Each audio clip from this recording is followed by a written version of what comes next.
How's it going, everyone? We have something incredibly exciting to talk about in this video, and we've been talking a lot about Xbox titles coming to PlayStation 5. It's been an initiative that if you're a PlayStation only guy, you're incredibly excited for it. Think what you want about Xbox, think what you want about their decision making over the last few years.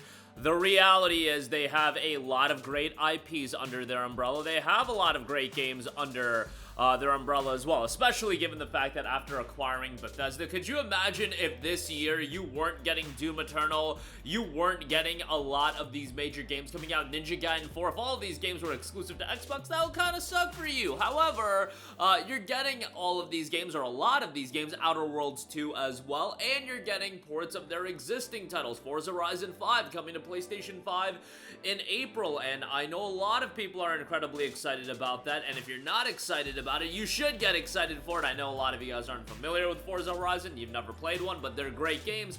However, when we talk about Xbox games coming to PlayStation 5, it started becoming surprising to me, at least initially, how often I heard Gears of War get mentioned. And why I say that is because with my audience, I feel like I hear Gears of War get mentioned more than Halo, and it's interesting to me. Now, I think there's a couple of different factors on why Gears of War is mentioned, but let's talk about the news. As put out by X's1S, they have put out a new video with claims that Gears E-Day is aiming for a 2026 release, and that the long-awaited Gears collection will be announced as a full multi-platform release this June.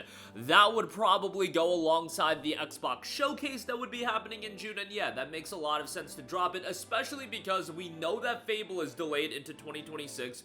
You'd like to use that June showcase to really put a stamp on what your calendar is going to be in the fall. You look at what's coming out from Xbox here in the very near future, there's a lot of exciting stuff. However, with Fable getting delayed and Gears E-Day now being a 2026 title, or looking to be a 2026 game, that does make the fall not as great as it was once perceived to be. You still got Outer Worlds 2, so on and so forth, but I think one or two more big titles for the fall would be ideal, and a Gears collection would be exactly that. But going back to my point, again, Gears is obviously a juggernaut of an IP, at least it historically was.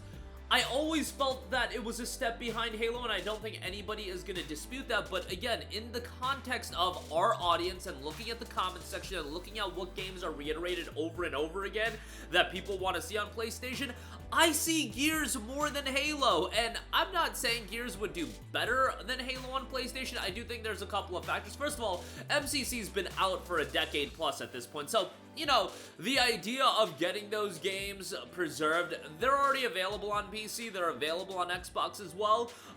Maybe that does lose a little bit of its luster, but I just think Gears is potentially an IP that does resonate with the PlayStation audience a little bit more. And I'll be honest with you guys, I do prefer Gears over Halo. Gears is more so up my alley. You don't really have to compare the two. Xbox has them both, but as far as franchises go that I've enjoyed, I like the tone of Gears. I like the gameplay style of Gears. It's just the franchise that I always enjoyed more when it comes to Xbox's batch of games. Now, you know, Fable, Forza, I enjoyed all those games, but if you compare Gears and Halo directly, I was more of a Gears guy. Like, I like Gears more than Halo, and I liked Halo quite a lot, but Gears would be the one that I think would do incredibly well. And what it reminds me of is when I was looking into games that PC gamers were really excited for coming to PC from PlayStation, I would just see Ghost of Tsushima be brought up a lot. And Ghost of Tsushima wasn't the game that, if you told me before the PlayStation on PC initiative began, like, that's the game that was going to do incredibly well, I wouldn't have thought of that, but I just saw Tsushima get brought up over and over again, and I was like, okay,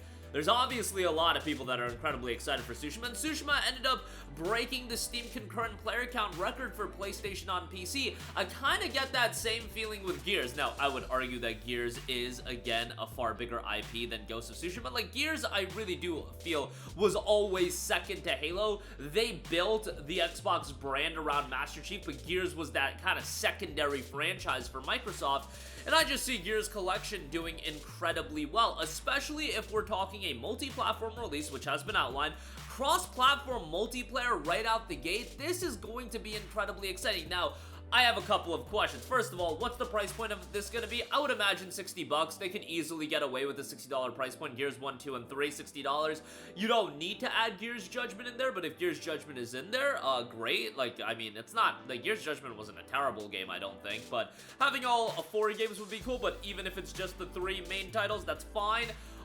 Is it gonna have a physical release? I think, you know, it's one thing with Forza Horizon where that is a 3-year delayed release, and you could say, oh, Gears, these games came out like a decade plus ago, and yes, while you would be right, but this re-release, this remastered collection, this would be a first-time release, and having that be digital only, I think would be a little whack. I think people would be upset about that, and I think a lot of people would love to get that Gears HD trilogy, or, you know, whatever you want to call it, the Gears of War collection, as a physical copy. But if it's going to be an initiative where Microsoft, all of their games coming out on PlayStation 5, or the bulk of them, are just going to be digital only, and we'll probably have a better idea with all of that when it comes to Indiana Jones. If Indiana Jones is digital only, which I still don't know, have they confirmed a physical? I don't think they've confirmed a physical release for that game, but if Indiana Jones ends up being digital only, I think that's the stamp of, okay, we're not going to get a lot of physical game releases from Xbox on PlayStation, and that would be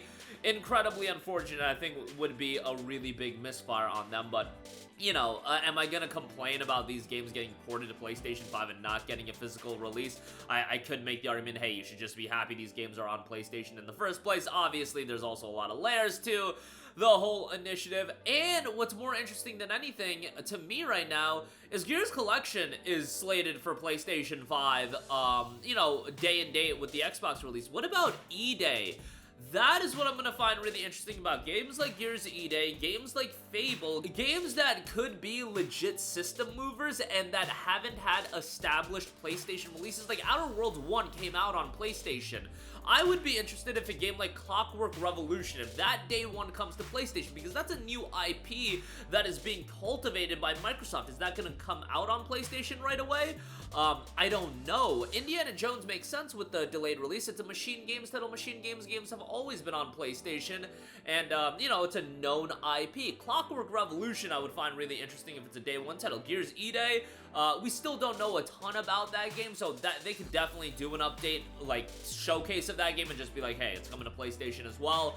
I wouldn't find that too surprising. And Fable, with it being delayed to 2026, I would be interested if that's coming to PlayStation as well. It's, so far, we've had delayed releases, we've had these games from their third-party acquisitions, those games have come over, and now we have collections on PlayStation as well. The one thing we're missing is the day one major in-house created Xbox IPs, that being Gears of War, or even new IPs like a Clockwork Revolution that's gonna come out. So I'm interested how that element of all of this does shake out as well. But Gears of War Trilogy, I think, would do incredibly well. I think it's going to do incredibly well if you have cross-platform multiplayer, if you have all of these elements, and more than anything, this would be a great momentum builder for Gears, which, let's be real, after Gears 4 and Gears 5, much like Halo recently, Gears lost a lot of its momentum. I talk about Gears in the heyday, Gears 1, 2, and 3. Those days of Gears are not here anymore, but E-Day bringing back some of those iconic characters, being a more of an origin story, and then on top of that, this collection coming out, I think this is a great opportunity to really revitalize Gears as this marquee IP for Xbox, you know, as a multi-platform publisher, whatever you want to say about them, but just revitalize Gears as an IP, and I think they have a great opportunity to do so. But that's going to do it for me. Let me know all of your thoughts, and let me know your excitement level for Gears. First of all, couple questions. $60 price point in or out on Gears, and $60 price point, but what if it's a digital-only release? I think that's something very interesting to talk about, and I'm sure they'll do the early access gimmick. I'm sure they'll do all of that with this, given they're doing the early access gimmick with Forza Horizon. That wouldn't surprise me whatsoever. But that's gonna do it for me. Let me know all of your thoughts in the comment section down below. As always, sound off there. Thank you for watching, and goodbye. Hey guys, we hope you enjoyed the video, and if you did, make sure to hit the subscribe button, and if you're already subscribed, do us a favor and hit the bell icon. This way you'll be notified whenever we post a new video. That's the best way to keep up with all of our uploads, and we usually try to upload 2 videos a day. And with the bell icon hit, you'll be notified whenever we do upload a video. As always, thanks for watching.